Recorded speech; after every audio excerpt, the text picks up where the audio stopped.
Hello students, मैं ज्योति Parashar CS study point में आपका स्वागत करती हूँ। और आप जैसे आपने देखा, हमने फर्स्ट चैप्टर डिस्कस किया, सेकंड चैप्टर डिस्कस किया, थर्ड चैप्टर किया। आज हम फोर्थ चैप्टर इसका डिस्कस करने वाले हैं, जो है मोबाइल टेलीकम्युनिकेशन से रिलेटेड। जब आपने नेटवर्क के थ्रू छोटी छोटी चीज़ें आपने नेटवर्क को शेयर करना स्टार्ट कर दी है, सारी चीज़ें स्टार्ट कर दी हैं, तो आज के टाइम में जो हम मोबाइल यूज़ करते हैं उसके लिए हमें क्या क्या सिक्योरिटी चाहिए होती है, कौन कौन सी जनरेशन आई थी, उसके लिए हमें कुकीज़ क्या होती हैं, फिरवॉल क्या होते हैं, जो आपकी इंडियन IT एक्ट हैं वो साइबर लॉज हैं या साइबर क्राइम है, IPR इश्यूज़ हैकिंग क्या है, तो हम इनके बारे में जानेंगे।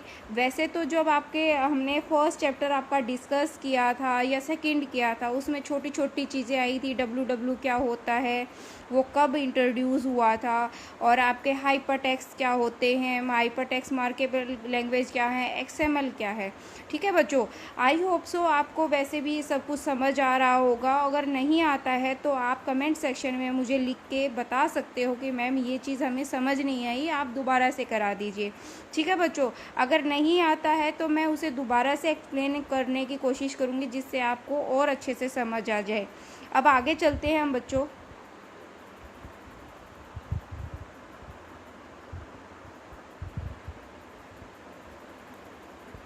यहाँ पे देखो बच्चों, यहाँ पे जो मोबाइल टेलीकम्युनिकेशंस टेक्नोलॉजीज़ हैं वो उसमें कहा गया है कि mobile is a device which is a portable. आपको पता है कि वो पोर्टेबल है, आप कहीं पे भी जब जाते हो तो उसे लेके जाते हो। ये तो है नहीं कि आप उसे ले नहीं जा सकते। उसका साइज़ इतना बड़ा है कि जैसे फर्स्ट कंप्यूटर आया था तो उसका साइज़ इतना बड़ा था कि आप उसे कहीं पर भी नहीं ले जा सकते। पोर्टेबल का मतलब क्या है कि वो एसेसिबल है, आप कहीं पर भी ले जाना। Mobile communication based in a circular network, वो क्या है, हर जगह सर्कुलेट है।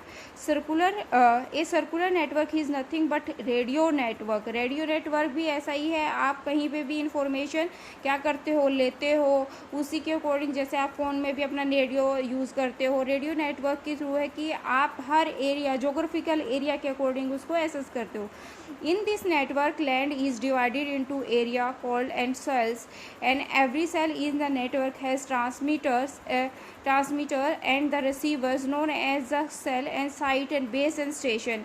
ये क्या होते हैं, जब आपने देखा होगा कि जैसे आप कहीं अदर्स एरिया के अंदर चले जाओ, आप ये कहते हो ना कि हमारे इसमें फ़ोन में क्या है, नेटवर्क नहीं है, क्योंकि वहाँ पे उसका रिसीवर नहीं होता जिससे वो कोई भी अपने स्टेशन से, वो साइट से कनेक्ट हो पाए।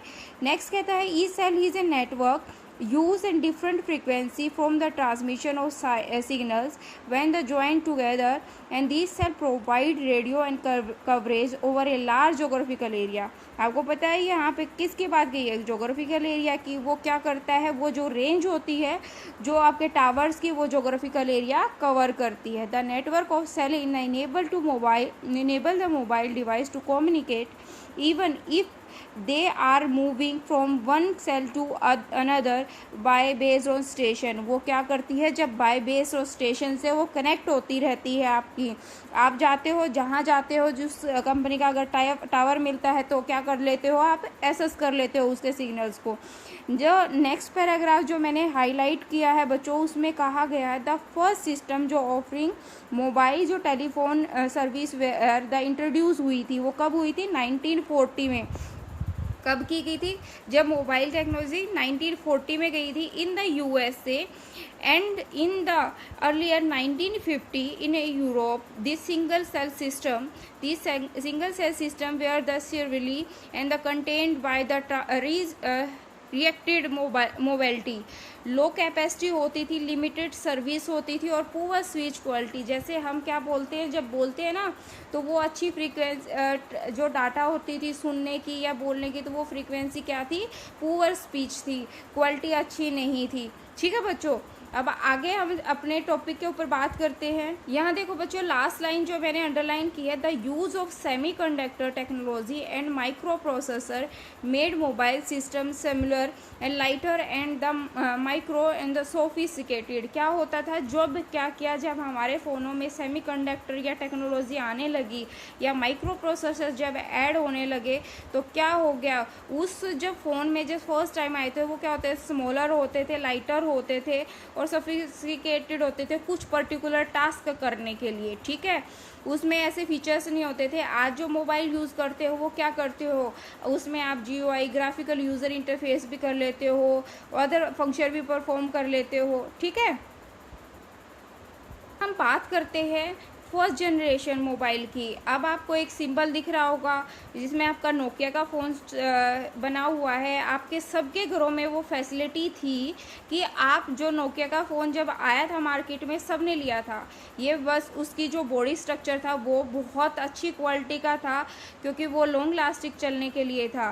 But some time of duration जब चेंजेस हुए तो किसी ने इसके स्टाइल को पसंद नहीं किया।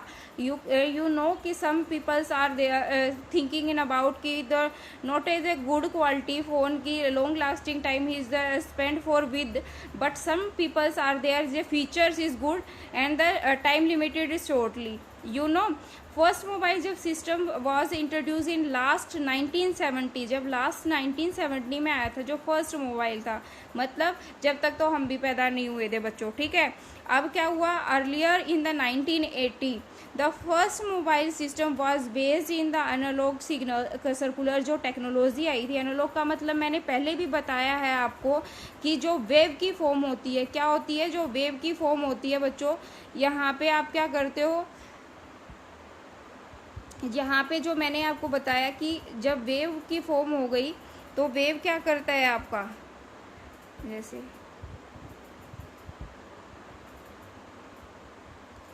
वेव, ऐसे वेव। ठीक है, इसको सर्कुलर मोड भी कहते हैं। क्या कहते हैं आपकी, सर्कुलर मोड भी कहते हैं। और यहाँ पे one only has voice facility and the available and other based in the circuit switching technology. अब मैंने आपको पहले भी बताया है कि जो सर्किट स्विचिंग होती है वो क्या होती है, वो डेस्टिनेशन बेस होती है, उसको पर्टिकुलर अपना डेस्टिनेशन पता होता है। ठीक है, one mobile system voice is the modulate to a frequency of about the 150 megahertz. क्या होती थी, जो उसकी फ्रीक्वेंसी होती थी 150 मेगाहर्ट्ज़ एंड हायर बहुत ज़्यादा होती थी। They use radio tower of transmission. और ये किससे कनेक्ट होती थी, ये रेडियो जो टावर्स होते हैं ना, जैसे हमारे, आपको पता होगा सबसे पहले जब रेडियो आए थे वो कब आए थे, 1939 में हमारे रेडियोज़ स्टार्ट हुए थे, जिसमें पहली हमारी क्या हुई थी, स्टार्ट आकाशवाणी हुई थी जो 1939 में हुई थी। तो वहाँ से इनको क्या किया था, वो क्या था, रेडियो यूज़ करते थे, रेडियो टावर ट्रांसमिशंस को। ठीक है बच्चों, द मेजर ड्रॉबैक, इसकी मेजर ड्रॉबैक क्यों आई, जो फर्स्ट जनरेशन सिस्टम वो सी low capacity, poor voice link and no security. उसमें हमारी जो हम बात कर रहे हैं या किसी से ऐसी इन्फॉर्मेशन शेयर करनी है कि हम किसी से वो शेयर नहीं कर सकते, तो वो क्या करता था, उसे लीक कर देता था, उसको तोड़ना ईजी था। ठीक है बच्चों, तो इसमें ये मेनली ड्रॉबैक है। तो इसकी डिसएडवांटेजेस क्या हुई, लो कैपेसिटी थी और poor voice link and no security, इसके अंदर कोई भी सिक्योरिटी पॉइंट नहीं थे।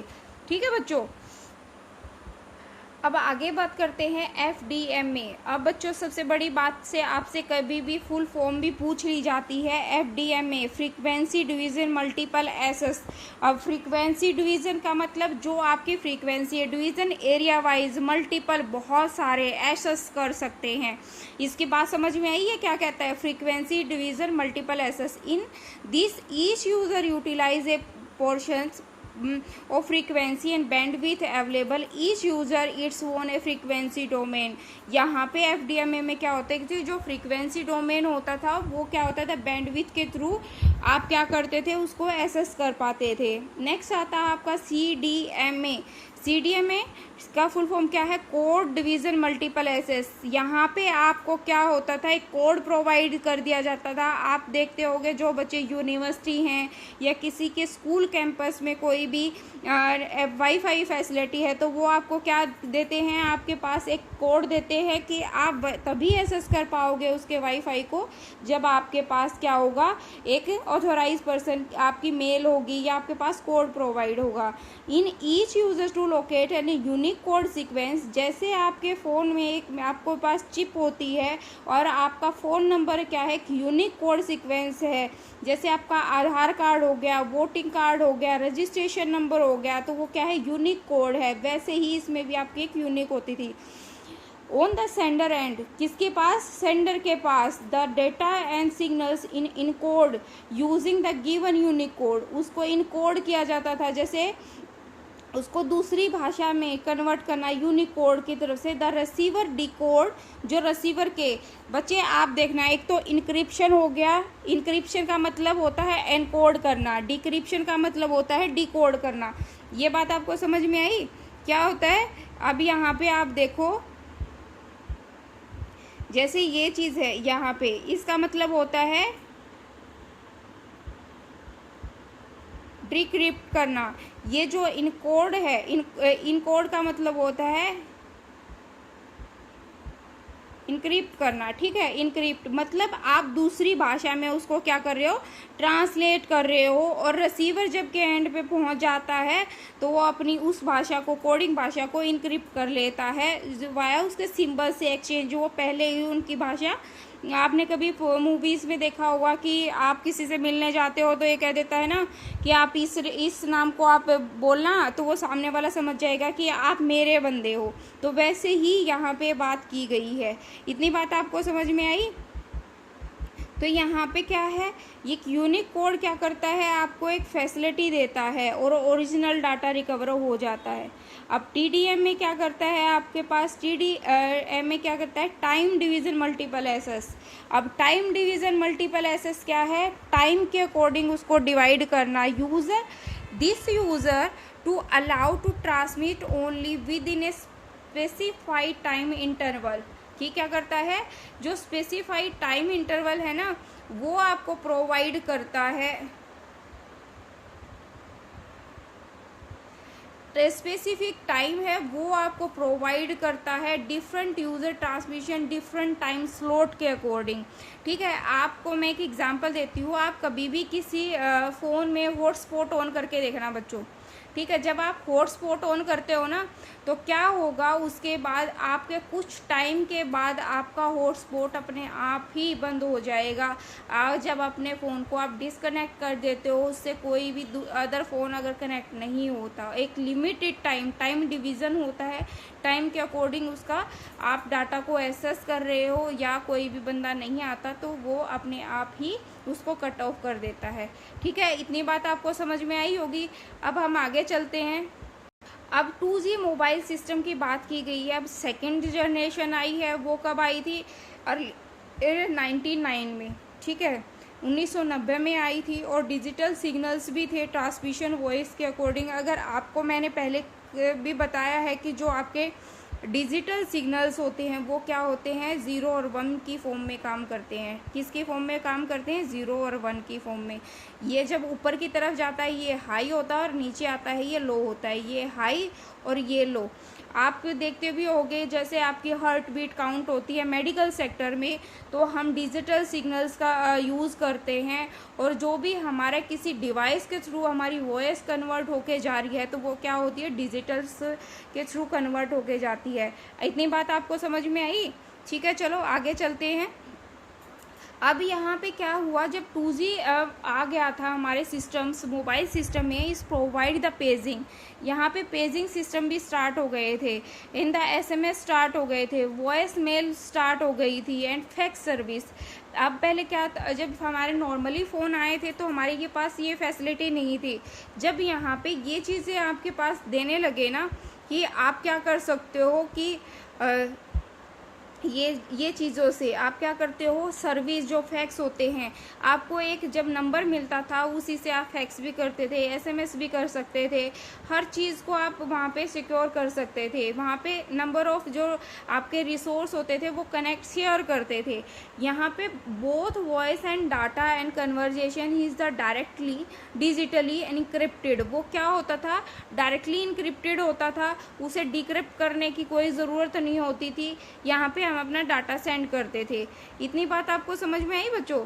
अब यहाँ पे क्या करते हैं, 2G जो सिस्टम बेस्ड GSM टेक्नोलॉजी थी, GSM stand for the defined by the STSI the 1989 में हुई थी। GSM stand for global system for mobile communication. Global मतलब all the world system mobile communicate कर सकते हैं। और हम यहाँ पे क्या करते हैं, जो GSM technology is a combined होती थी FDMA के और TDMA के, जो फ्रीक्वेंसी बेस्ड था और टाइम बेस्ड था। ठीक है, फ्रीक्वेंसी कि कितनी नंबर ऑफ स्पीड से वो फ्रीक्वेंसी एसेस कर पा रहे हैं। With GSM is a subscriber and wireless provide information. यहाँ पे आपको मैंने पहले ही बताया है, आपके जो ट्रांसमिशन डिवाइस होते थे वो क्या होते थे, वायरलेस और वायर्ड और अनवायरलेस, जिसको हम गाइडेड और अनगाइडेड मीडिया भी कहते हैं। ठीक है बच्चों, अब यहाँ पे स्टोर की जाती थी जो इनक्रीजेबल्स जो मॉड्यूलर्स नोन होते थे, SIM सब्सक्राइबर आइडेंटिफिकेशन मॉड्यूल्स होते थे, कार्ड होते थे, जिसने कोई यूनिक कोड लिया है या कोई भी चीज़ हमने एसेस करनी है तो वहाँ पे एक यूनिक कोड आपको प्रोवाइड कर दिया जाता था। By swapping out the SIM card user can the painless and switch phone in provider. यहाँ पे क्या करते थे, अगर किसी को वो छोड़ना है, स्वाइप करना है या कुछ भी छोड़ना है तो उससे कोई भी पेनलेसली एंड उसको कोई भी दिक्कत नहीं होती थी और प्रोवाइड्स नहीं करता तो वो छोड़ जाता था। दे यूज ए सर्किट स्विचिंग। वो मतलब क्या है, सर्किट स्विचिंग डेस्टिनेशन तक। ये बात समझ में आई आपको? यहाँ पे आपको बच्चों ये याद रखना है कि जैसे फुल फॉर्म जितनी भी हों, आप याद रखो कि फुल फॉर्म मोस्ट इम्पोर्टेंट है, क्योंकि आपको एब्रीवेशन दे के फुल फॉर्म पूछ ली जाती है। GPRS general packet radio service. क्या होती है GPRS? General packet radio switching service होती है, सॉरी। यहाँ पे जो अब नेक्स्ट बात करते हैं 3G मोबाइल सिस्टम की। 3G मोबाइल सिस्टम क्या है बच्चों, यहाँ पे जो एड्स होती है ना, मल्टीमीडिया फैसिलिटी जो 2G ने हमें दी, यहाँ पे आप SMS कर पाते हो या फैक्स भेज पाते हो, तो यहाँ पे वीडियो, ऑडियो और ग्राफिक्स जो एप्लीकेशन थी वहाँ पे क्या करते थे, यहाँ पे सब अलाउ था। और यहाँ पे the idea behind the 3G is to have a single network stand instead of the different type of adopt in the US and Europe and Asia।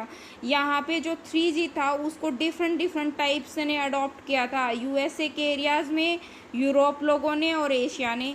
3G mobile system are also be known as a universal mobile telecommunication system. UMTS क्या है, universal mobile telecommunication systems हुआ था, और IMT 2000 भी कहते हैं इसको। ठीक है, इसकी क्या फैसिलिटी थी आपको बताती हूँ। यहाँ पे जो एक फैमिली, सिंगल फैमिली होती थी, उसको कंपेटेबिलिटी होती थी, stand for can use the world wide mobile. आप कहीं पे भी उस फ़ोन को ले जा सकते हो। Support for both end packet switching and the circuit switching. यहाँ पे आपकी दोनों चीज़ें सर्किट काम करते थे, पैकेट भी और सर्किट स्विचिंग भी। डेटा रेट, यहाँ पे जो डेटा रेट होती थी मतलब या कोई भी डिपेंडेंसी होती थी मोबाइल की, 2 मेगाबाइट पर सेकंड होती थी। इसकी ड्रॉबैक यही थी कि यहाँ पे जो डाटा आपको एक्सेस करने की जो रेट होती थी MB की फॉर्म में होती थी। आपको पता है कि हमारा जो डाटा होता है MB की फॉर्म में होता है, फिर किलोबाइट होता है, फिर मेगाबाइट, पहले किलोबाइट होता है, फिर MB मेगाबाइट होता है, फिर GB होता है, फिर TB होता है, ऐसे होते हैं। तो हाई बैंडविड्थ एफिशिएंसी होती थी इसमें। ठीक है बच्चों, अब आगे चलते हैं हम 4th जनरेशन की तरफ। अब यहाँ पे फोर्थ जनरेशन की बात की जाए तो फोर्थ जनरेशन में हमें हर चीज़ की फैसिलिटी थी। यहाँ पे पैकेट स्विचिंग की बात होती थी, is available for the faster transmission होता था। They are projected to and provide speed up the 100 megabyte per second होती थी, और moving and the 1 gigabyte per second stationary use कर सकते थे। वायरलेस एसएस टेक्नोलॉजी थी इसमें, ठीक है। आपके फोर्थ जनरेशन तक आते आते बच्चों आपके पास हर फैसिलिटी एट ए टाइम आपके पास अवेलेबल है। आप क्या करते हो, आप कहीं पे भी ले जाते हो, आपको ईमेल सेंड करनी है, कोई इन्फॉर्मेशन सेंड करनी है, यहाँ पे क्या करते हो आप हर चीज़ को शेयर करते हो सभी सबसे, ठीक है। अब नेक्स्ट की बात करते हैं, हम वायरस की बात करते हैं। अब वायरस मैंने आपको बताया भी है वो कि आपका क्या होता है। टार्जन हॉर्स की बात की थी हमने, वो एक हॉर्स स्टोरीज के बेस में है। वोम्स की बात की थी, वायरस की बात की थी। अब वायरस अब दोबारा से हम पढ़ रहे हैं कि you observe that your system, कि उस टाइम में जब आपको कैसे पता चले कि आपके सिस्टम में वायरस है। ये क्या करेगा कि कोई भी एप्लीकेशन है जो लोड होने में क्या करता है, टाइम लेगा। इस प्रोग्राम का जो बिहेवियर है वो अनप्रेडिक्टेबल होगा, जिसको आप पता ही नहीं कर पाओगे कि वो क्या कर रहा है। एंड जो उसका साइज चेंज हो जाएगा, कि आपने फ़ॉन्ट साइज 5 लिया है तो आपको 12 करके दिखाएगा। और सो उसको बूट करने में भी, इन एबिलिटीज़ टू बूटिंग में भी आपको प्रॉब्लम होगी। और जो ग्राफिकली अपीयरेंस होता है स्क्रीन पे, वो भी आपको एक डैमेज, मतलब आप देखोगे ना ऐसे रेक्टेंगल से सिंबल्स बने दिखाई देंगे, ठीक है बच्चों। अब ये मोबाइल सिस्टम है, ये चीज़ें आपको जब वो वायरस आते हैं आपके मोबाइल्स में, आपका मोबाइल्स क्या हो जाएगा, थोड़ा थोड़ा स्लो होना स्टार्ट हो जाएगा आपकी प्रोसेसिंग, ठीक है। कुछ कई बार आपकी फाइल ओपन होगी और कई बार नहीं होगी। वायरस के बारे में एक बात कही गई है, virus is a millions program that attach itself to host computer program, ठीक है। उसके साथ क्या हो जाते हैं, बहुत सारे प्रोग्राम बच्चों अटैच हो जाते हैं। कि आप एक प्रोग्राम अटैच करते हो तो दूसरा उसके साथ क्या हो जाए, अटैच होएगा, आपको पता ही नहीं होगा। वहाँ पे आपकी सिक्योरिटी भी लॉस हो जाती है, आप अपनी इन्फॉर्मेशन भी सेंड कर लेते हो किसी के पास, ठीक है। यहाँ पे सिक्योरिटी पॉइंट्स नहीं होता इस टाइम पे। हमें तभी अपने चीज़ों का ध्यान रखना चाहिए जब भी आप पेन ड्राइव लगाते हो या अदर डिवाइस लगाते हो। यू कैन यूज़ आपके पास आपका एंटीवायरस होना चाहिए, ठीक है। तो उसे क्या करो, आप पहले उसे स्कैन करो। अगर अदर वायरस होंगे तो वो क्या हो जाएंगे, डिस्ट्रॉय हो जाएंगे और आपका सिस्टम सेफ रहेगा, ठीक है। यहाँ पे हम बातें करते हैं also it there tendency of the replicate. यहाँ पे इसकी टेंडेंसी क्या होती है, रीप्लिकेट होती है। अब वायरस कितने टाइप्स के होते हैं, how many types of viruses, file virus and boot sector virus and the micro virus. अब फाइल वायरस की तहत in fact in the replicate win the gates and attach in the MS DOS program file with the EXE और the COM extension. जो आपकी ये extension वाली होती है ना, DOS प्रोग्राम्स के अंदर फाइल्स होती है, वो क्या होती है, इनफेक्ट जो रिप्लिकेट हो जाती है, वो अटैच हो जाती है उनके साथ, जो अभी आप अपना पर्टिकुलर प्रोग्राम कहीं या अपलोड करते हो, ठीक है, या सेंड करते हो। बूटिंग सेक्टर वायरस में क्या होता है, जब वायरस इन्फेक्ट होता है the boot sector in the floppy disk और हार्ड डिस्क जो डिवाइस होती है, boot sector of the device and the contain program in particular participates in the booting in the system. वो क्या करता है, उस टाइम पे वो पार्टिसिपेट करते हैं। Virus can infect the system by the replicating और the attaching itself to these programs. वो क्या हो जाते हैं, जब बूटिंग करते हैं वायरस होता है तो वो ऐसे प्रोग्राम उसके साथ अटैच हो जाते हैं जिनकी हमें ज़रूरत नहीं होती। माइक्रो प्रोसेसर क्या करता है, जो आपका माइक्रो प्रोसेसर है वो क्या करेगा, आप यहाँ पे देखो बच्चों, ये कहता है कि आपका जो माइक्रो प्रोसेसर है, माइक्रो प्रोसेसर नहीं, माइक्रो वायरस है, virus infect the replicate using the MS office जो प्रोग्राम है, suited only MS word, MS excel virus and the effect in the unwanted words and this. अब यहाँ पे अब unwanted की बात की गई है। अब मैंने लिखा J, ठीक है बच्चों, क्या लिखा है जे, और मैं जे लिखना चाह रही हूँ, लिखना है मुझे स्मॉल बिल्कुल, और वो कितना लिखा रहा है, इतना बड़ा। और कैसे अजीब अजीब से सिंबल बन के आ रहे हैं, ऐसे ऐसे जो अल्फ़ाबेटिक से ऐसे ऐसे जो भी आपके सिंबल्स बन के आते हैं, तो वो क्या होते हैं, अनवांटेड वायरस होते हैं। ठीक है, इतनी बात आपको समझ में आई बच्चों? ये मैं आपके सामने डिस्कस नहीं करूँगी, मैं इसको वॉर्म का और टार्जन हॉर्स का मैंने पहले ही डिस्कस किया है। अभी हम डिस्कस करने वाले हैं स्पैम की, जहाँ पे स्पैम का मीन्स होता है एंडलेस रिपीटेशंस। जो एंडलेस रिपीटेशन होती है उसकी बात होती है यहाँ पे। ठीक है, यहाँ पे हम टेक्स्ट जो वर्थलेस जो टेक्स्ट होते हैं, इन वर्ड ना अनवांटेड मैसेज या मेल्स आती हैं स्पैम में।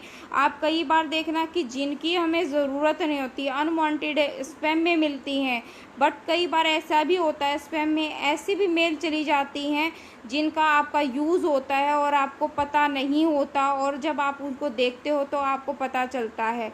ठीक है, आप देखना यहाँ पे लिखा हुआ है, in addition to the wasting and people's time spam also eats up a lot of network bandwidth. यहाँ पे क्या होता है, लॉट ऑफ नेटवर्क बैंडविथ क्या हो जाती है, यहाँ पे वेस्ट भी हो जाती है। यहाँ पे वास्टिंग टाइम जो पीपल होते हैं ना वो होती हैं। मोस्ट स्पैम इन कॉमर्शियल एडवर्टाइजिंग, जो आपकी स्पैम में मिली होंगी ना वो ऐसी मेल होंगी जो कॉमर्शियली एडवर्टाइजिंग की होंगी। आपने कि ये चीज़ परचेज कर रही है, ये कंपनी ने ये लॉन्च किया है, आपको इंश्योरेंस लेना है, वो एक पर्टिकुलर साइट से ना लेकर वो ऐसी साइट्स होती हैं जो आपके डाटा को कई बार हैक भी कर लेती हैं। तो क्या होती हैं, आपकी जीमेल पे वे सिक्योरिटी फीचर्स ऐड किए जाते हैं, वो जाके कहाँ हो जाते हैं, आपके स्पैम में पड़ जाते हैं। ठीक है, आप कभी भी जिसने जीमेल ओपन की होगी तो आप देखना आपके जो जैसे आप जिस तरह बैठे हो तो उस साइड के लेफ्ट हैंड साइड पे जो आपका बॉक्स बना होता है जिसको डायलॉग बॉक्स बोलते हैं, आपका प्राइमरी होती है या आप कोई भी सिंबल्स बना सकते हैं, उसी के अंदर आपका स्पैम भी ऑप्शन होता है। ऑल मेल्स होती हैं, एड्रेस होता है, तो वहाँ पे स्पैम भी मिलता है। ठीक है बच्चों, आगे चलेंगे हम। अब यहाँ पे ये कहता है जो कुकीज़ होती है, ठीक है, अब वो खाने वाली कुकीज़ तो समझ नहीं लेना बच्चों। ठीक है, कभी आप ये सोचो कि खाने वाली है, खा जाओ उसको। ठीक है, अब यहाँ पे कुकीज़ का मतलब होता है user, browser, website and web server जब send and text file to the browser, जब ब्राउज़र के ऊपर सेंड, आपको पता होगा ब्राउज़र कौन कौन से होते हैं आपके पास, इंटरनेट एक्सप्लोरर है, ओपेरा मिनी है, ये क्या कहते हैं, मोजिला फायरफॉक्स है, ये क्या है आपके वेब ब्राउज़र्स हैं जिससे आप क्या करते हो, यूआरएल के थ्रू आप उसको एक्सेस करते हो। The small text file in a cookie, जो स्मॉल जो टेक्स्ट फाइल होती हैं वो क्या कहलाती हैं, आपकी कुकीज़ कहलाती हैं, जिसके अंदर कंटेन होता है आपका द नेम और website which come to be the unique ID tag, जो आपकी यूनिक आईडी, जिसके यूनिक आईडी का मतलब जैसे यूआरएल हो गया या फिर आपका डोमेन नेम हो गया, वो क्या है, आपकी यूनिक आईडी है, यूनिक इन्फॉर्मेशन है जो कुकीज़ क्या करते हो उस साइट पे ऐड कर लेते हैं। ये बात आपको समझ में आई बच्चों? अब आगे चलते हैं हम अपने, अब ये आप पढ़ लेना, मैंने आपके लिए इतना बता दिया, इसका क्या मतलब है। लास्ट लाइन जो कहती है, many example to use to remember your reference when you use the website, वो उस साइट का भी रेफरेंस दे देता है कि जहाँ से आपने कोई भी इंफॉर्मेशन ली है। आपको देखना कभी ऑनलाइन आप कोई भी टेक्स्ट चोरी करते हो ना बच्चों, तो वो हमें बता देता है कि कहाँ से हमने कौन सा टेक्स्ट उठाया है। ठीक है, अब आगे चलते हैं हम। अब हम आगे चलते हैं, आपको फेयरवॉल के बारे में बताया ही था, ये हार्डवेयर और सॉफ्टवेयर बेस्ड होता है सिक्योरिटी सिस्टम के लिए, जो प्रिवेंट जो अनऑथोराइज जो एसएस हैकर और वायरस होते हैं, वर्म्स होते हैं फिर टू ए नेटवर्क के ऊपर, उसको क्या करता है, अनऑथोराइज जो internet user to access private network के जो कनेक्ट होते हैं उनको क्या करता है, ये बताता है कि ये अनऑथोराइज पर्सन है। और यहाँ पे क्या करता है, विच examines each packets and blocks those that do not meet the specified security criteria, वो क्या है, उसके जो सिक्योरिटी क्राइटेरिया हैं उसके लिए यहाँ पे हम एक हमें फैसिलिटी प्रोवाइड की जाती है, ठीक है, जो फेयरवॉल होता है। देखो यहाँ पे लिखा है pass through the packet and the packet adopt to be the criteria. अब फेयरवॉल जो एग्जामिनेशन ट्रैफिक रूट्स के बिटवीन द टू नेटवर्क के बीच में जब बात क्राइटेरिया मीट होता है, वहाँ पे एक बना होता है rooted and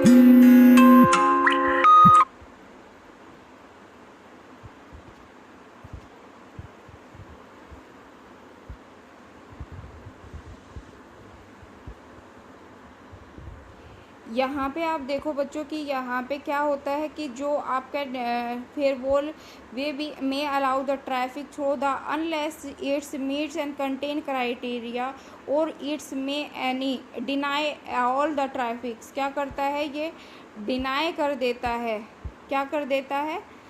deny all the traffic unless meet to be the certain criteria, ठीक है, जो अगर उस क्राइटेरिया से मैच नहीं करता। आप देखना कि जो आपके आप ये देखते हो कई बार कि इस इंसान के साथ हम बैठेंगे तो वो क्या है हमारे लिए वर्थ नहीं होगा, तो आप उससे मिलते ही नहीं हो।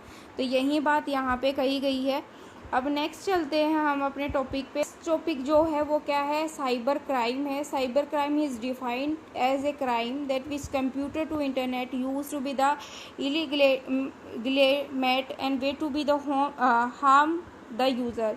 साइबर क्राइम क्या है कि जब ये कंप्यूटर टू इंटरनेट जब मिलते हैं और ये बहुत हार्म होता है यूज़र के लिए।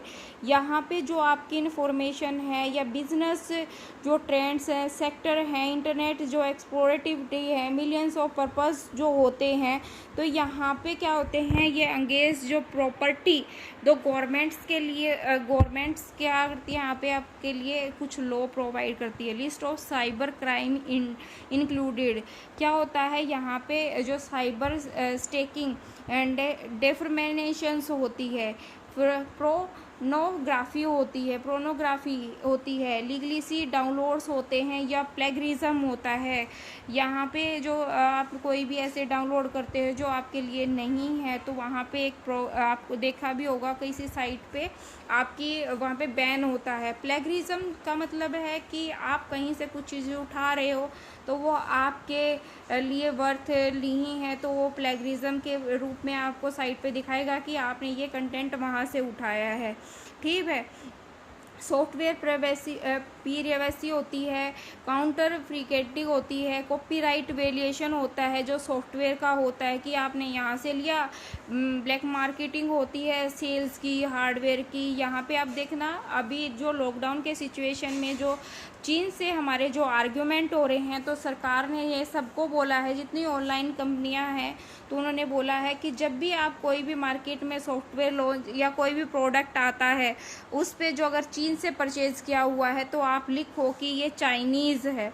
दैट तो यहाँ पे क्या है एक हमारा लॉ बना दिया है कि आपको ये मेंशन करना ही करना पड़ेगा, ठीक है। यहाँ पे जो आपके क्रेडिट कार्ड से है या एटीएम अकाउंट से है या स्टॉक मार्केट ट्रांसफर्स होती हैं या टेलीकम्युनिकेशंस फंड से रिलेटेड है, तो यहाँ पे आपकी जो साइबर क्राइम्स हैं तो यहाँ पे हमारी सारी इन्फॉर्मेशन के बारे में उनको इन्फॉर्मेशन होती है, ठीक है।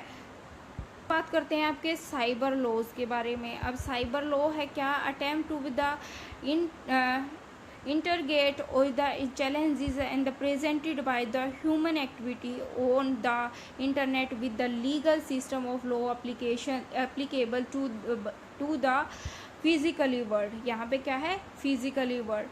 the status in India the government cyber law involved in the privacy issue। जो आपके जुडिशियल से रिलेटेड है इशू है, जो लीगली सी प्रॉपर्टीज़ राइट्स हैं या इश्यूज़ हैं, number of others legally questions हैं।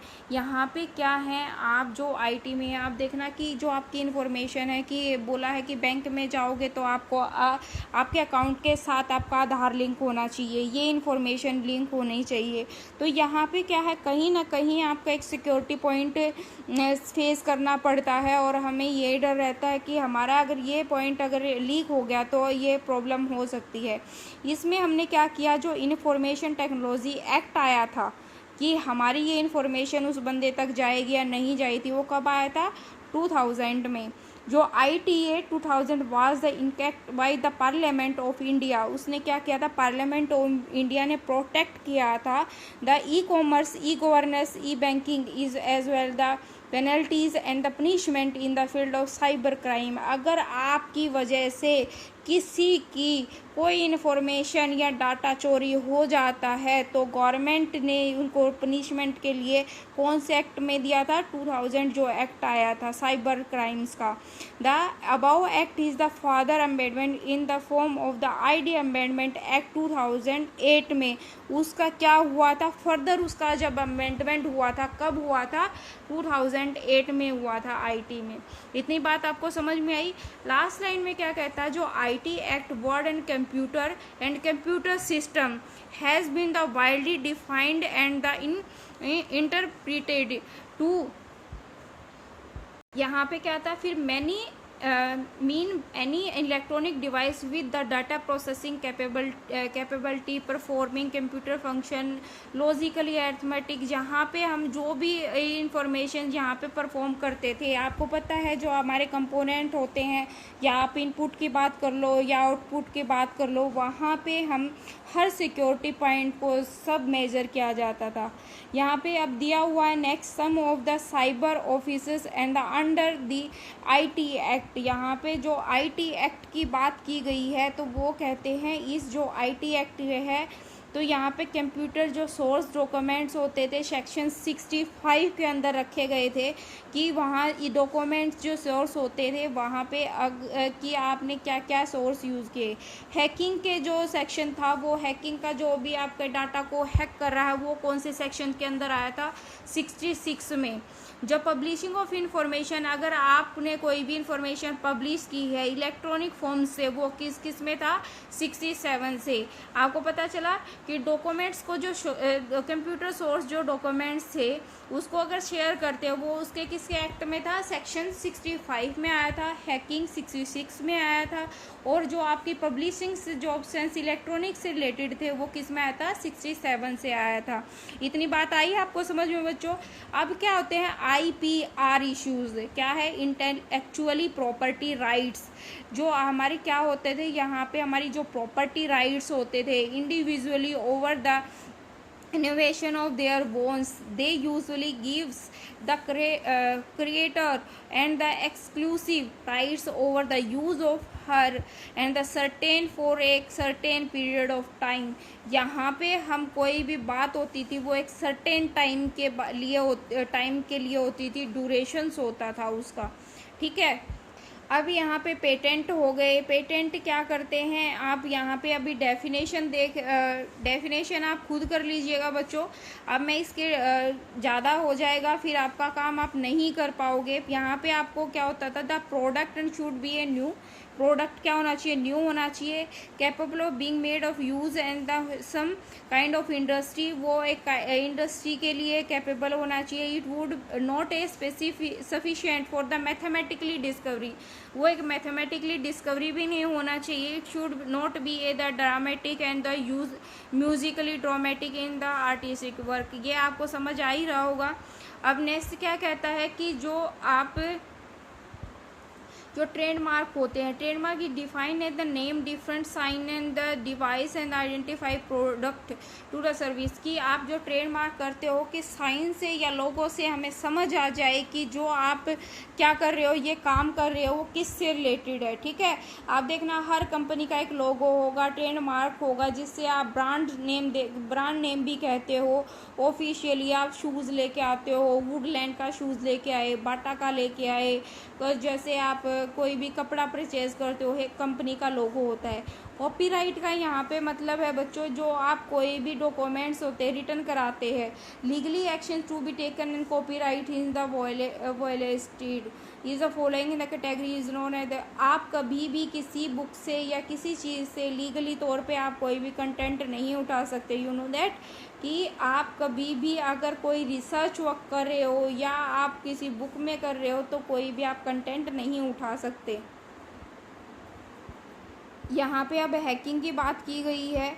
अगर हैकिंग में क्या करता है, is the first use the, यहाँ पे ये देखो बच्चों, यहाँ पे MIT ड्यूरिंग 1950 एंड 1960 के अंदर term was use to be people in the injured in the themself in the harmless technical experiment. जो अगर वो टेक्निकल एक्सपेरिमेंट्स के उसको कोई प्रॉब्लम होती है, फन लर्निंग एंड एक्टिविटी, जो फन जैसे कई बार आप देखते हो कि आपने कोई फनी एक्टिविटी की है उससे रिलेटेड जैसे आपके टिकटॉक है तो वहाँ की बात कही है, तो वहाँ पे क्या होता है कि जो उस चीज़ को क्या करता है, एक ऑथोराइज पर्सन ही उस चीज़ को एसेस कर पाता है। जैसे आपकी जीमेल की साइट है, जो वही बंदा एसेस कर पाएगा, मतलब अथोराइज पर्सन जो होगा।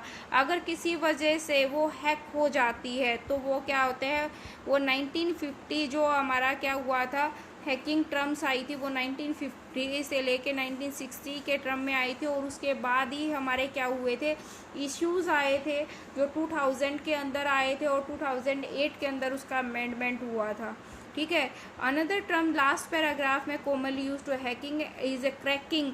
The cracking can be defined in a method which is a person his gain an unauthorized access to be the computer within the nation to be the casing and damage. यहाँ पे क्या होता है कि आप देखना कि अब अगर कहीं आप जाके अपनी मेल को चेक करते हो तो वहाँ पे क्या होता है कि वहाँ पे अपनी मेल को जब आप चेक करते हो, किसी ने आपके डाटा को लिया है या दिया है, तो आपकी मेल पे मैसेज आता है ना कि आप गूगल अलर्ट सिक्योरिटी, तो वही बात है यहाँ पे।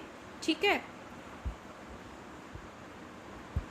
अब बच्चों HTML की मैंने आपको बता दी, हाइपर टेक्स्ट मार्कअप लैंग्वेज। ये वेब पेज से जो नंबर ऑफ वेब टैग्स होते हैं, वैरायटी ऑफ टैग्स होते हैं, क्या कर देता है, उनको लिंक कर देता है एक दूसरे से। क्या कर देता है, लिंक क्या कहता है, variety of tax between the layout structure and the web document. ठीक है। एक्सटेंसिबल की बात की जाती है यहाँ पे, ये मार्कअप लैंग्वेज HTML से लिंक है, और यहाँ पे क्या करता है, कैरी करता है store of data and the is is the design to be, यहाँ पे it is not design to display data. यहाँ पे जो डिस्प्ले होता है उसको डिज़ाइन नहीं करता है। ये क्या है, XML केस सेंसिटिव। आपसे पूछ लिया जाता है XML क्या है, केस सेंसिटिव लैंग्वेज है आपकी। ये क्या है आपकी, ये न्यू टैग्स को जो आपके XML होते हैं उनके लिए होती है, ये बनाते हैं और ये कस्टमाइज करती है। XML is design to be self descriptive and XML is W3C recommendations होता है, रिकमेंडेशन किया जाता है जो आपकी वर्ल्ड वाइड वेब के लिए रिकमेंडेशन किया जाता है। और जो का ट्री स्ट्रक्चर है, पहले रूट होगा, फिर चाइल्ड होंगे, सब चाइल्ड। अभी किसी को अगर मैं आपको बता ही देती हूँ रूट ट्री क्या होते हैं, इसको फाइल स्ट्रक्चर भी बोलते हैं बच्चों। पहले आपका आपका क्या होगा, ये क्या है, रूट हो गया। इसको आप पेरेंट भी बोल सकते हो, जस्ट लाइक आपके ग्रैंडफादर। फिर दैट आप अपने चाचा या फादर को ले सकते हो। ठीक है।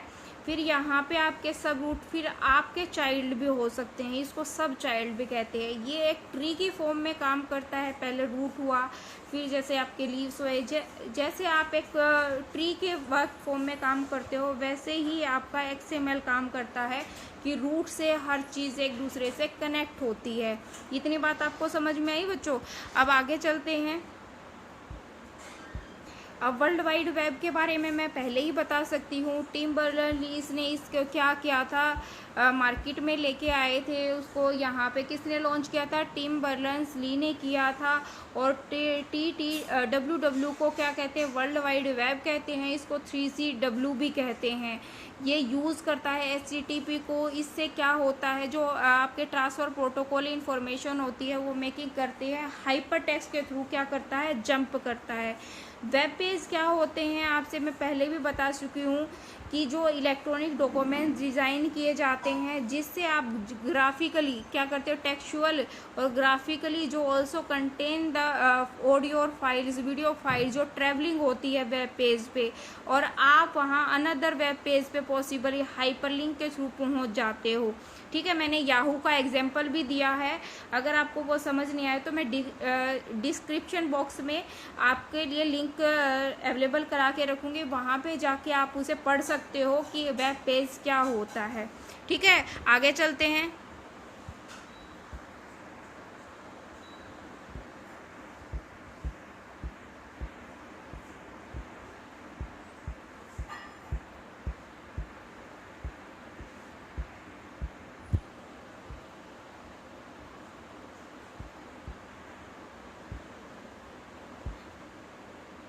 यहाँ पे क्या है, क्लाइंट स्क्रिप्टिंग में बच्चों कंटेन करता है change of the response and action done by the user in explain click from the mouse और एक की press in the button keyboard action.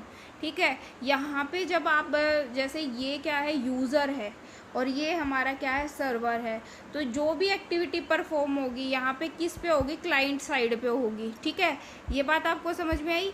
अब नेक्स्ट क्या कहता है आपको, यहाँ पे कहता है कि जो VB script and Java script are example of client script. जो आपको पता होना चाहिए, आपने स्क्रिप्टिंग लैंग्वेज पढ़ी, कौन सी थी, जावा स्क्रिप्ट थी, वीबी स्क्रिप्ट थी, पीएचपी थी, पर्ल थी, पाइथन थी, रूबी थी, एएसपी थी। ये क्या थी, आपकी स्क्रिप्टिंग लैंग्वेज है।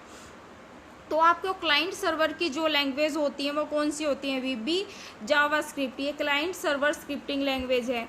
और सर्वर स्क्रिप्टिंग की बात करो तो आपके पास जो दी हुई है जो server scripting language, ASP, JavaScript, PHP, example of the server side website related web page from a single man domain is termed as a website.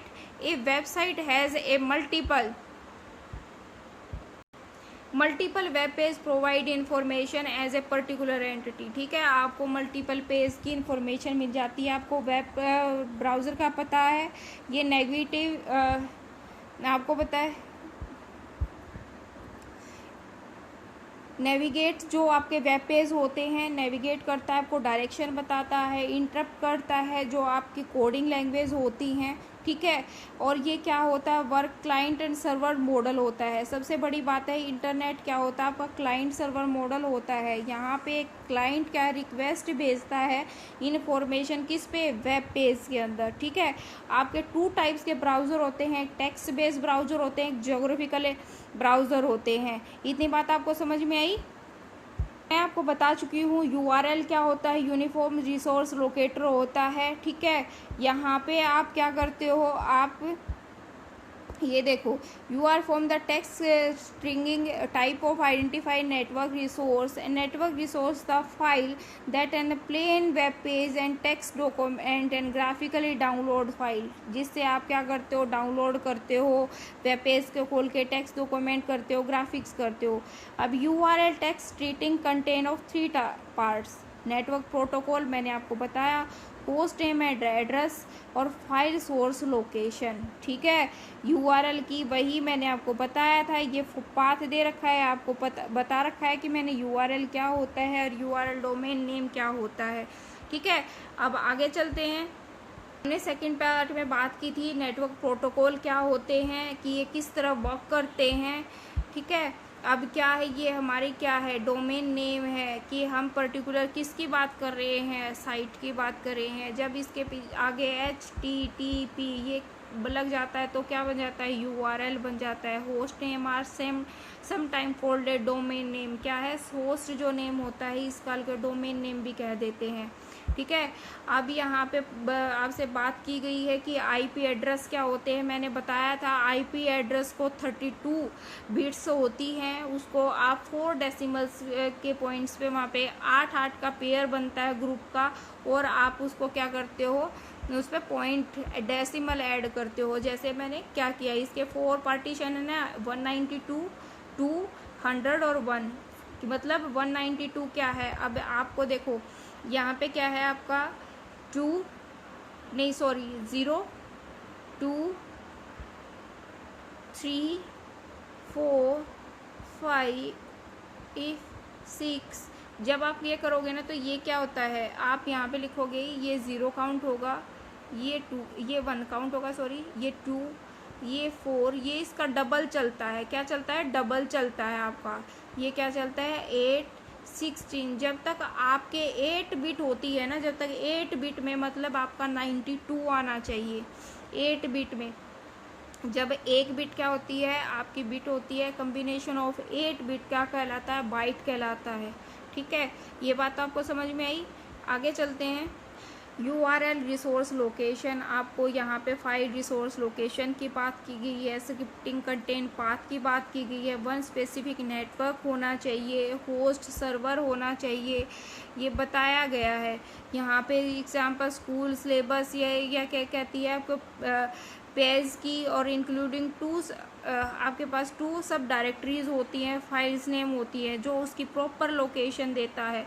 मैंने आपको बताया ना कि वो क्या बन जाती है आपकी URL भी कह सकते हो। URL कैसा होता है, मैंने बताया ना कि जिसके आगे HTTP लग जाता है वो क्या होता है URL। ठीक है, अब नेक्स्ट चलते हैं हम। वेब सर्वर क्या होते हैं आपके, यहाँ पे वेब सर्वर क्या है, computer group of computer that store the web page to the internet. क्या होते हैं ना, नंबर ऑफ कंप्यूटर्स की जो इन्फॉर्मेशन होती है या इमेज होती है, ऑडियो वीडियो जो भी आप डालते हो, तो क्या है यहाँ पे आपकी सर्वर पर IP एड्रेस के थ्रू क्या होती हैं, स्टोर होती हैं। ठीक है, अब बात करते हैं हम वेब होस्टिंग क्या होता है। Web hosting process is the uploading saving the browser content on a web servers to make an available on the www। क्या करता है, ये कंटेन करता है वेब होस्टिंग को, वर्ल्ड वाइड वेब को। और एक क्या करता है यहाँ पे, क्या करता है, in case individually company wants to be make and the website available on internet should be the host on a web server. क्या करता है, होस्ट करता है वेब सर्वर को। अब यहाँ पे वेब 2.0 की बात की गई है। ये क्या है, और रिले मीडिया के थ्रू 2004 में आई थी। इस जनरेशन के में dynamic and the interactive websites थी, और ये websites use new programming language called the AJAX asynchronise Java scripting and the XCML थी। क्या थी, एसिंक्रोनाइजेशन जावा स्क्रिप्टिंग लैंग्वेज थी, XML की हेल्प करती थी जो डायनेमिक वेबसाइट कंटेन करते थे उन सर्वर्स को डाउनलोड करने में। ठीक है, अब आगे चलते हैं। यहाँ पे बच्चे आप देखो कि जो आपकी वेब 2.02 थी उसकी जो एप्लीकेशन है वो किसको सपोर्ट करता है, आपको ब्लॉगिंग को सपोर्ट करता है, सोशल बुक मार्केटिंग को करता है, RSS को सपोर्ट करता है। यहाँ पे जो कोलैबोरेटिव जो एप्लीकेशन होती है, इंटरेक्टिव इनसाइक्लोपीडिया होती है, डायरेक्टरीज होती हैं, एडवांस जो गेमिंग खेलते हो आप। ठीक है बच्चों, यहाँ पे ये चीज़ें आपकी फॉलो की जाती हैं। इतनी बात आपको समझ में आई होगी बच्चों, आई होप सो आपको ये चीज़ें सारी समझ में आई हैं और मैंने 4 चैप्टर आपके लिए कंप्लीट डिस्कस किया है। अब नेक्स्ट टाइम जो इससे रिलेटेड जो क्वेश्चन होंगे वो वैसे तो मैंने आपके कवर अप किए हैं, जो और रहते हैं वो मैं नेक्स्ट वीडियो में आपके सामने रखूँगी और आपको सारी चीज़ें समझ भी आएंगी। ठीक है बच्चों, अब हम मिलते हैं नेक्स्ट वीडियो में। Thank you so much. अगर आपको ये कंटेंट अच्छा लगता है तो अपने फ्रेंड सर्कल में इसे सेंड भी कीजिएगा, लाइक एंड सब्सक्राइब कीजिएगा। Thank you so much.